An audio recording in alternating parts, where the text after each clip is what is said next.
Boa Nova. Obra psicografada por Francisco Cândido Xavier, pelo espírito Humberto de Campos.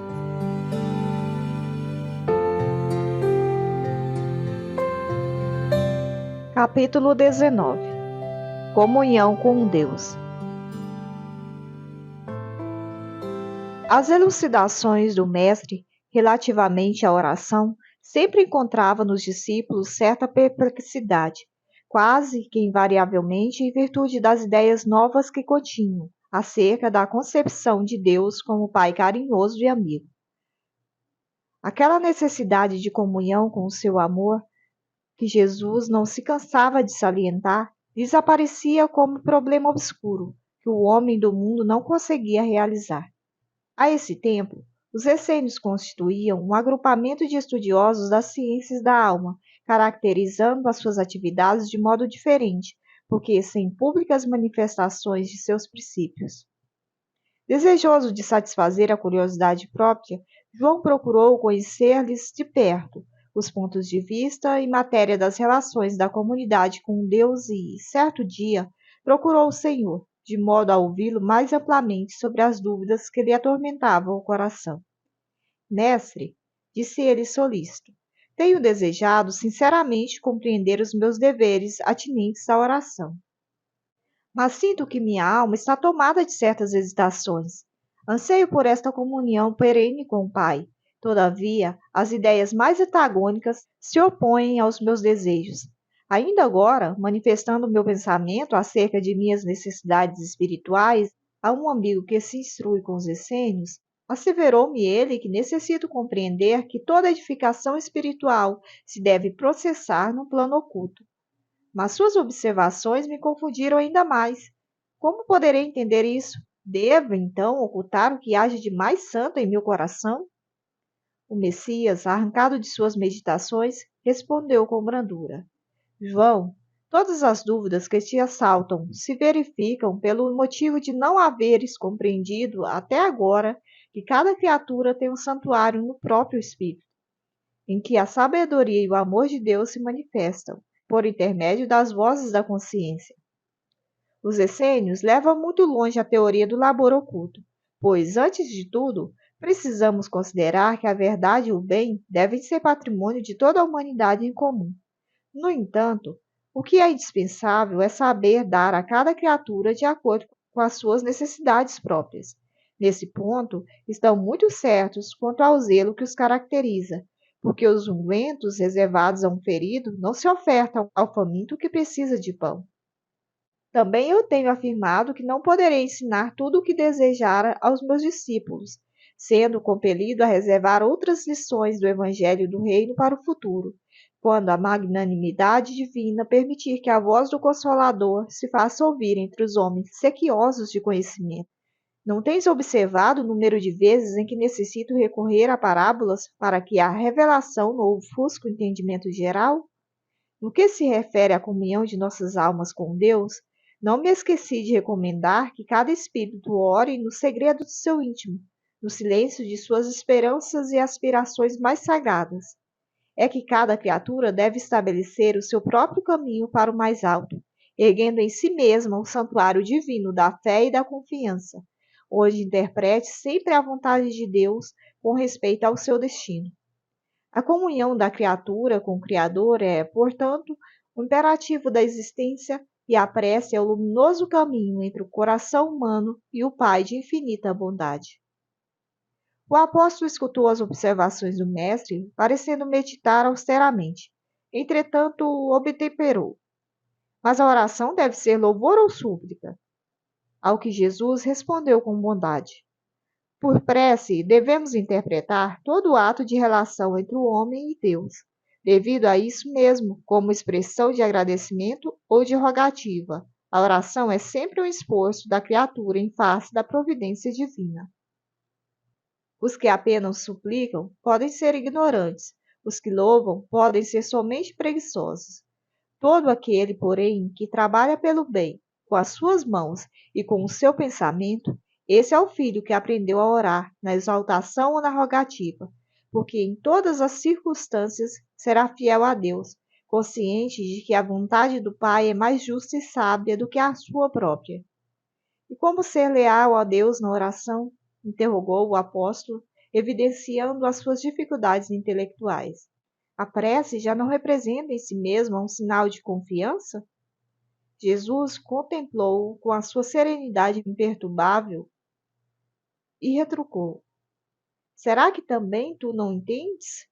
Não obstante a confiança expressa na oração e a fé tributada à providência superior, é preciso colocar acima delas a certeza de que os desígnios celestiais são mais sábios e misericordiosos do que o capricho próprio.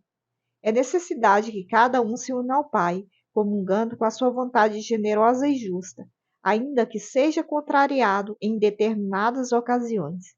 É imprescindível que sejamos de Deus.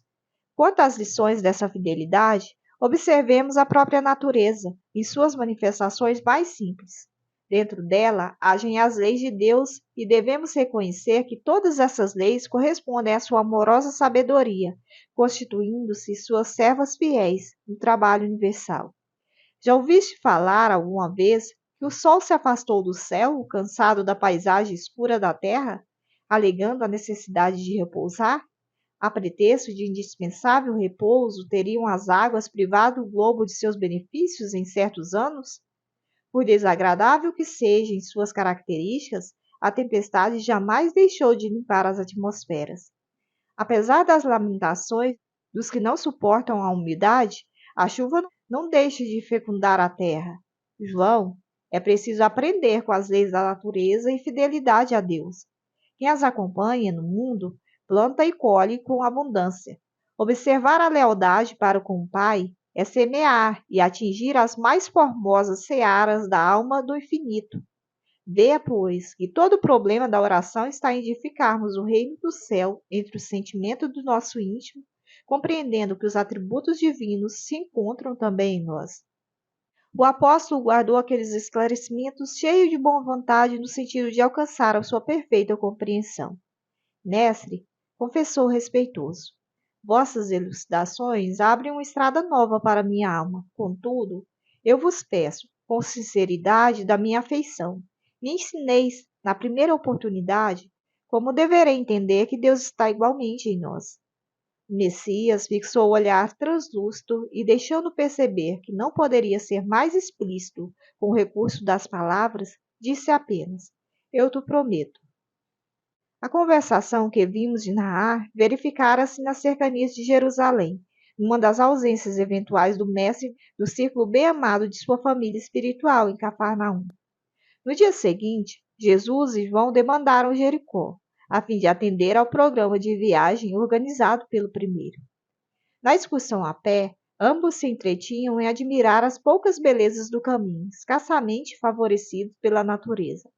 A paisagem era árida e as árvores existentes apresentavam as frondes recurvadas, mostrando a pobreza da região que não lhes incentivava o desenvolvimento. Não longe de uma pequena herdade, o mestre e o apóstolo encontraram um rude lavrador, cavando um grande poço à beira do caminho. Bagas de suor lhe desciam da fronte, mas seus braços fortes iam e vinham à terra, na ânsia de procurar o líquido precioso. Ante aquele quadro, Jesus estacionou com o discípulo a pretexto de breve descanso e, revelando o interesse que aquele esforço lhe despertava, perguntou ao trabalhador: Amigo, que fazes? Busco a água que nos falta, redarguiu com um sorriso interpelado. A chuva é assim tão escassa nessas paragens? Tornou Jesus, evidenciando afetuoso cuidado. Sim, nas proximidades de Jericó, ultimamente, a chuva se vem tornando uma verdadeira graça de Deus. O homem do campo prosseguiu seu trabalho exaustivo, mas, apontando para ele, o Messias disse a João em tom amigo: Este quadro da natureza é bastante singelo, porém é na simplicidade que encontramos os símbolos mais puros. Observa, João, que este homem compreende que sem a chuva não haveria mananciais na terra, mas não para em seu esforço, procurando o reservatório que a providência divina armazenou no subsolo. A imagem é pálida, todavia, chega para compreenderes como Deus reside também em nós. Dentro do símbolo, Temos de entender a chuva como favor de sua misericórdia, sem o qual nada possuiríamos. Essa paisagem deserta de Jericó pode representar a alma humana, vazia de sentimentos santificadores. Este trabalhador simboliza o cristão ativo, cavando junto dos caminhos áridos, muitas vezes com sacrifício, suor e lágrimas, para encontrar a luz divina em seu coração. E a água é o símbolo mais perfeito da essência de Deus, que tanto está nos céus como na terra. O discípulo guardou aquelas palavras, sabendo que realizaram uma aquisição de claridades imorredoras. Contemplou o grande poço, onde a água clara começava a surgir, depois de imenso esforço do humilde trabalhador que a procurava de muitos dias, e teve nítida compreensão do que constituía a necessária comunhão com Deus. Experimentando indefinível júbilo no coração, tomou das mãos do Messias e as musculou, com a alegria de seu espírito alvoroçado. Confortado como alguém que vencera grande combate íntimo, João sentiu que finalmente compreendera.